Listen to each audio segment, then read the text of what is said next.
National conference के लिए, हमारे खानदान के लिए ये एक बहुत मुश्किल दौर है। मुस्तफ़ा कमाल साहब मेरे वालिद के छोटे भाई होने के अलावा उनकी एक अपनी हैसियत थी। एक काबिल डॉक्टर जिन्होंने जिंदगी भर गरीबों के इलाज में एक रोल अदा किया, यहाँ तक कि जब वो खुद जम्मू कश्मीर के सेहत के मंत्री थे, सेहत के वजीर थे, तब भी उन्होंने टंगमर्ग में अपना जो मुफ्त क्लिनिक वो चलाते थे, उस क्लिनिक को चालू रखा और हर हफ्ते वहाँ जाते थे और टंगमर्ग और आसपास के इलाकों के जो गरीब रहने वाले थे उनकी जो है वो इलाज किया करते थे। कई मर्तबा एमएलए रहे,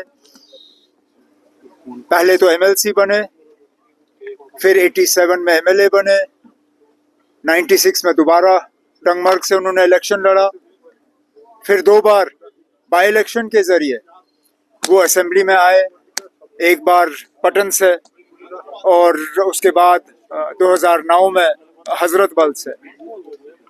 हमारे लिए, जैसे मैंने कहा, ये एक मुश्किल दौर है, लेकिन इतने लोगों को यहाँ जमा होते हुए देख के पता चल जाता है कि मुस्तफ़ा साहब ने अपनी ज़िंदगी में बहुत लोगों की ज़िंदगियों को टच किया, जिसका हमें बहुत ही ज़्यादा एहसास है और हम उसके लिए शुक्रमंद हैं।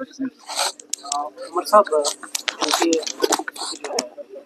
First of all condolences to you, पर जिस तरीके से एक स्पेकुलेशन है कि क्या 20 जुलाई का प्रोटेस्ट जो है वो स्टैंड है या कमाल साहब के ना, उसमें कोई चेंज नहीं होगा। ना मुस्तफ़ा कमाल साहब ये चाहते कि उसमें कोई चेंज होता। यहाँ तक कि मुस्तफ़ा साहब की तबीयत अचानक 11 तारीख को बहुत ही ज़्यादा ख़राब हो गई थी। डॉक्टरों ने हमें उस वक्त कहा था कि शायद ही वो 11 को बचेंगे, लेकिन उस वक्त भी मुझे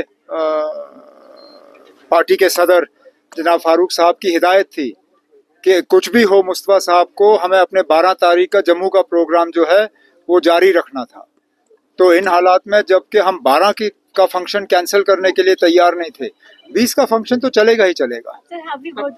अभी तक नहीं, हमें लटकाया जा रहा है और हम तब, जैसे मैंने 11 तारीख को कहा, हम सब्र करना जानते हैं ना, हम इंतज़ार करेंगे और हम अपना ऑल्टरनेट प्लान जो है वो भी तैयार रखेंगे। लेकिन मैंने अपने साथियों को कहा है जिन्होंने मुझसे बिल्कुल यही हर्षात जाहिर किया कि क्या हमें इजाज़त मिलेगी या नहीं, मैंने कहा हम 19 तारीख को दिल्ली जाएंगे ही जाएंगे। हमें जंतर मंतर की इजाज़त नहीं मिलती, बैठेंगे वहाँ पे मशवरा करके देखेंगे क्या करना है, लेकिन हम 19 तारीख को दिल्ली जाएंगे। ओके, चले।